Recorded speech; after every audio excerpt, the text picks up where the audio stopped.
Hello everyone, welcome to my channel. आज मैं class 10 के लिए अध्याय 1 का परीक्षण करके देखें 1.1 का 5 नंबर का सवाल लेकर आए। 5 नंबर में जो यहाँ पे दिया हुआ है, लिखा है कि निम्नलिखित विवरणों से द्विघात समीकरण का रचना करें और इसे हल कर मान भी ज्ञात करें।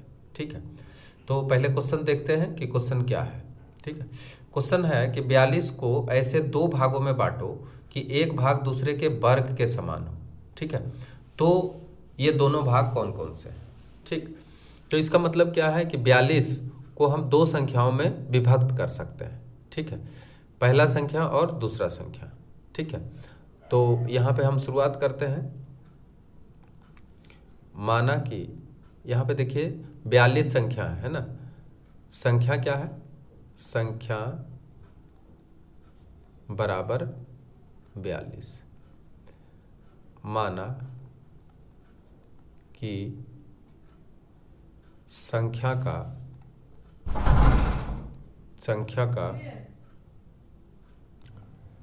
माना कि संख्या का प्रथम भाग दो भाग में इसको अगर हम बांटें तो प्रथम भाग बराबर x और दूसरा भाग तथा दूसरा भाग बराबर, अब दूसरा भाग क्या होगा? दूसरा भाग होगा 42 में क्या करेंगे? माइनस करेंगे x। ठीक है, क्योंकि दोनों मिलकर कितना है? 42। तो अगर प्रथम भाग x मानेंगे तो दूसरा भाग क्या होगा? 42 माइनस x, यानी 42 में x को घटाने से दूसरा भाग हमें मिलेगा। अब देखिए यहाँ पे अकॉर्डिंग टू क्वेश्चन क्या कहा है। इसमें कहा है कि एक भाग दूसरे के वर्ग के बराबर होता है। तो according to question x square बराबर 42 माइनस एक्स, यानी एक भाग का होल स्क्वायर किए तो दूसरे भाग के बराबर होता है। यहाँ देखिए, एक भाग दूसरे के वर्ग के समान होता है। और इसको अगर हल करें तो x square is equal to 42 minus x. अब एक तरफ इसको कर लीजिए, एक्स स्क्वायर माइनस का इधर प्लस हो जाएगा, माइनस 42 इज इक्वल टू 0। अब इसको आपको तोड़ना पड़ेगा। एक्स स्क्वायर प्लस 42 को तोड़ें, 7 minus 6 is equal to 0। X square plus 7x minus 6x minus 42 is equal to 0। अगर कॉमन ले x तो x प्लस 7 माइनस 6, अगर कॉमन ले तो x plus 7 is equal to 0। अब यहाँ पे देखिए x प्लस 7 अगर कॉमन ले लें, x प्लस 7 कॉमन ले लें, ठीक है, तो अंदर में बच जाता है x minus 6 is equal to 0। ठीक है, चूंकि x plus 7 is equal to 0, इसलिए x is equal to minus 7। ठीक, ये क्या है? ये असंभव है, इम्पॉसिबल है, क्योंकि माइनस में हमारा कोई अंक नहीं मिला। ठीक है, तथा दूसरा क्या है? x minus 6 is equal to 0, इसलिए x बराबर 6।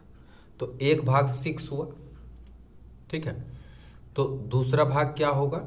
अगर एक भाग 6 हुआ तो दूसरा 42 माइनस 6 होगा।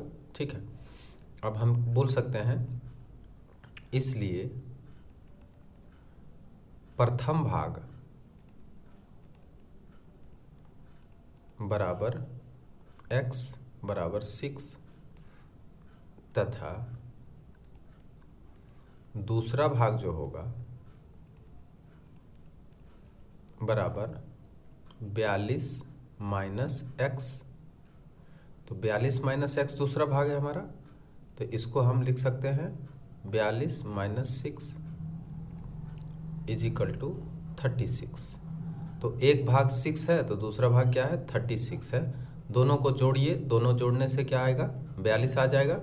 और ये एक दूसरे के वर्ग के समान है, यानी 6 का वर्ग करेंगे तो दूसरी संख्या हमें प्राप्त हो जाएगी। 6 पहली संख्या है, दूसरा संख्या 36 है, यानी 6 को 6 से मल्टीप्लाई करेंगे, यानी 6 का वर्ग करेंगे तो आपको दूसरा संख्या मिल जाएगा। इस तरह से हमारा ये दोनों संख्या मिल गया है और यही दोनों इसका आंसर होगा। क्लियर है? अब चलते हैं नेक्स्ट सवाल की तरफ। अब देखिए आपके सामने एक दूसरा सवाल आया कि दो क्रमिक विषम संख्याओं का गुणनफल 143 हो तो संख्याएं ज्ञात करें। ठीक है, यहां पे बोल रहा है दो विषम संख्या। ठीक है, तो दो विषम संख्या बोल रहा है, तो यहां पे हम क्या करेंगे, मानेंगे। ठीक है, मानते हैं, माना कि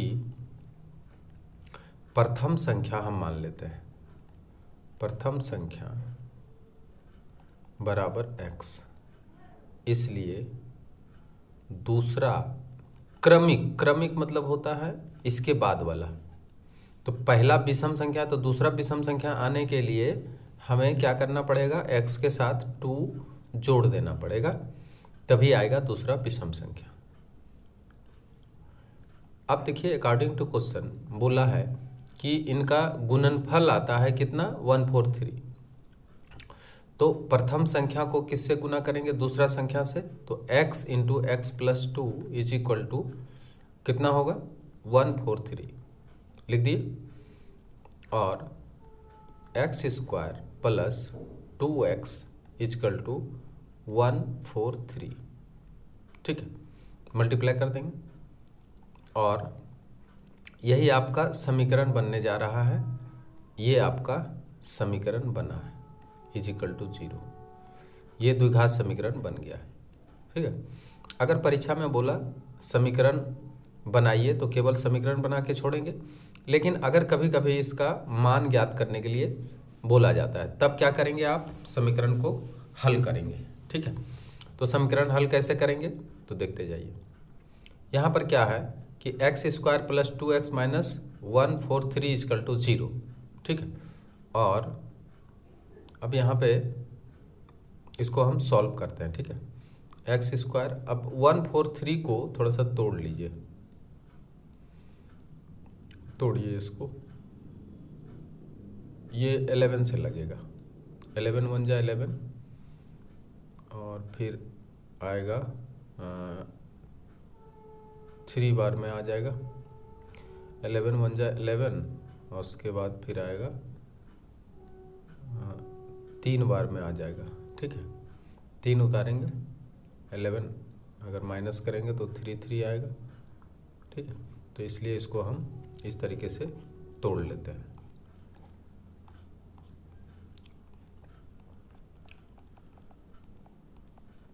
ठीक है, 1 आया और उसके बाद 3 आएगा। अब 13 से फिर लगा देंगे, 1 आएगा। तो अब इसको अगर हम तोड़ें तो 2 लाने के लिए आपको 13 माइनस 11 कर लेना पड़ेगा।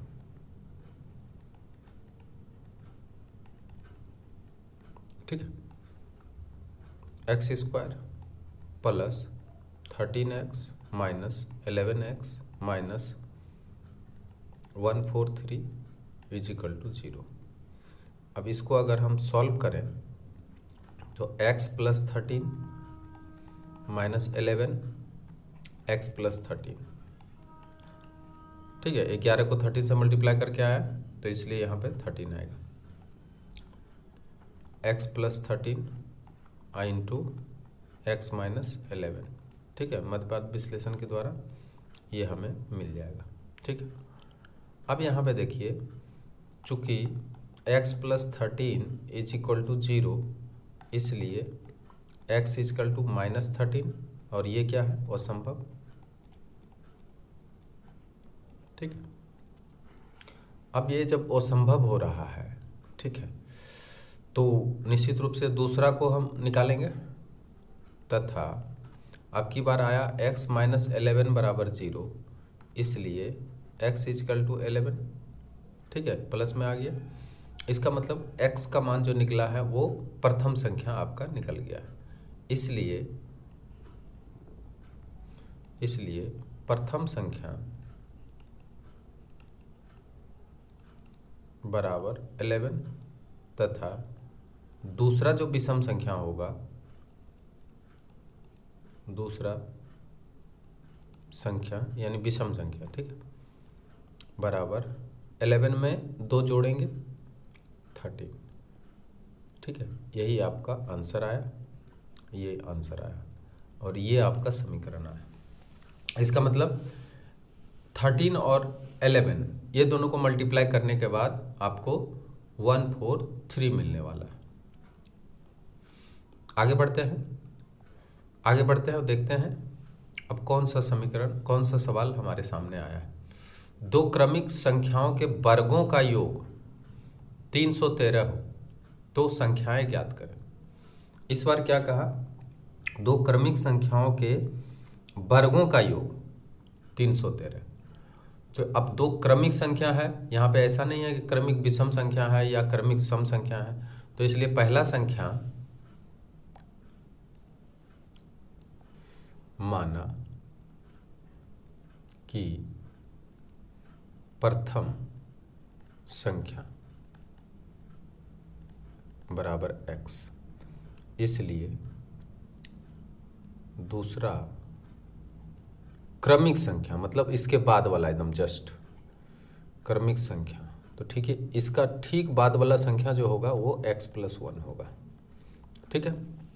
यदि विषम संख्या हो या सम संख्या हो क्रमिक, तो उसमें आप 2 जोड़ेंगे, लेकिन अगर क्रमिक संख्या मात्र हो तो x+1 1 जोड़ते हैं, क्योंकि पहला अगर x है तो दूसरा 1 के बाद ही होगा, इसलिए 1 जोड़ने से दूसरा प्राप्त होगा क्रमिक संख्या। अब अकॉर्डिंग टू क्वेश्चन क्या है कि इसका वर्गों का, देखिए यहाँ क्या लिखा, क्रमिक संख्याओं के वर्गों का योग, इसका मतलब according to question x² plus x+1 का whole square is equal to 313, ठीक है, 313 ये है, और x² plus 2x+1 is equal to 313 कहाँ से आया, इसको हम स्क्वायर को तोड़ दिए हैं, 2x² plus 2x+1 minus 313 is equal to 0, और 2x² प्लस 2x, अब ये इसमें माइनस कर दीजिए, तो 313 में माइनस होगा तो 312 आएगा, एक माइनस करना है, ठीक है, एक यहाँ पे क्या करेंगे माइनस कर देंगे, बराबर क्या आएगा 0। अब यहाँ 2 कॉमन ले सकते हैं, चलिए 2 कॉमन ले लेते हैं, तो x² प्लस x माइनस, अगर 2 कॉमन ले 2 1 जब 2 2 5 10 और 2 6 12 156 इज इक्वल टू 0, ठीक है। अब यहाँ पर क्या है कि 2 को बराबर के दूसरे साइड अगर लेके जाते हैं तो क्या हो जाएगा, वो 0 हो जाएगा, इसलिए अब ये आपका है समीकरण, ये समीकरण आपका बन गया है, ठीक है। अगर आपको मान निकालने के लिए कहा गया तो आप मान इसको कैसे निकालेंगे, आगे बढ़िए, x², अब 156 को थोड़ा सा तोड़ लीजिए,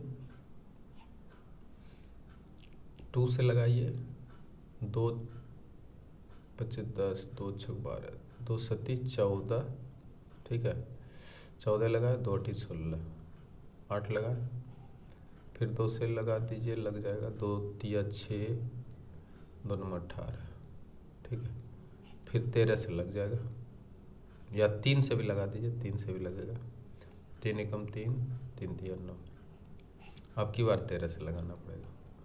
अब यहाँ पे आया कितना, 3 दूनी 6 दूनी 12, 12 गुना 13 कर सकते हैं, 12 गुना 13 करने से आएगा 156, और 13 में 12 माइनस करने से 1 आ जाएगा, तो इसको हम गुणनखंड कर लेते हैं, 13 - 12 x minus 156 is equal to 0 और x square plus 13x minus 12x minus 156 is equal to 0, ठीक है। और x अगर कॉमन ले लें तो x प्लस 13 माइनस 12 कॉमन ले लीजिए, x plus 13 is equal to 0, ठीक है। और इसमें फिर x प्लस 13 कॉमन ले लीजिए, यहाँ पे आएगा x minus 12 is equal to 0, ठीक है। अब यहाँ पर क्या होगा, ये 2 मान आएगा, ठीक है। चूँकि x प्लस 13 इजकल टू 0, ठीक है, इसलिए x इजकल टू माइनस 13 जो कि असंभव है, असंभव, ठीक है। और x माइनस 12 इजकल टू 0, इसलिए x बराबर 12, और यही क्या है, संभव है। इसका मतलब कि पहला संख्या क्या है, 12 और दूसरा संख्या 13, ठीक है। इसलिए हम यहाँ पे लिख सकते हैं, इसलिए प्रथम संख्या बराबर 12, दूसरी संख्या बराबर 13, ठीक है। एक दूसरे के बाद वाला है। अब दोनों का होल स्क्वायर अगर हम लोग करेंगे तो इसका होल स्क्वायर 144 आ जाएगा और इसका आ जाएगा 169, 144 और फिर 169। इसको अगर जोड़ें तो कितना आ जाना चाहिए, तो आ जाना चाहिए 313। देखो देखिए आता है क्या, 9 4 13 का 3, बाकी 1, 6 4 10 1 11 का 1, बाकी 1 1 1 2 1 3, देखिए 313 आ गया। इसका मतलब ये वेरीफाई हो गया कि पहला संख्या 12 और दूसरा संख्या 13 ही होगा। क्लियर। आगे बढ़ते हैं और देखते हैं कि नेक्स्ट सवाल क्या है। अब नेक्स्ट सवाल 6 नंबर का है, ठीक है। ये नेक्स्ट वीडियो में आप देखेंगे, ठीक है। आज ये वीडियो यहीं शेष होता है। अगर आपको ये वीडियो अच्छा लगा तो आप इसे अधिक से अधिक शेयर करें। Thank you very much.